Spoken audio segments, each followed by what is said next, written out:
त्याची बदनामी झाली नाही. आता जे काही मंडळी काही प्रकार करतात, रस्ते अडवणं असेल किंवा मला वाटतं सरकारच्या भारत सरकारची एस्टॅब्लिशमेंट आहे रिझर्व्ह बँक किंवा अन्य बॉम्बे स्टॉक एक्सचेंज असेल, तिथे जाऊन काही घोषणाबाजी करणं त्यांनी काही अडचण मिळणार नाही ना, किंवा त्यांनी प्रश्न सुटत नाही.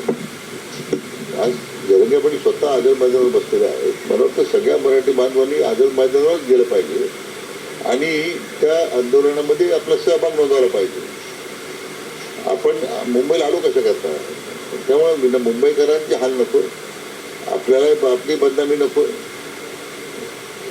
थोडा वेळ आंदोलकांच्यामुळे मुंबईमध्ये थोडा काही परिणाम होईल, तर त्यांनी काही फार मला वाटत नाही की आपण त्यामध्ये काही टीका करण्याचं कारण आहे.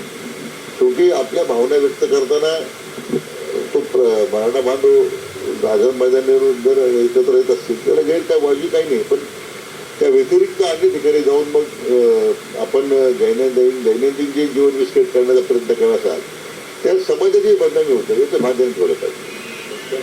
थँक्यू.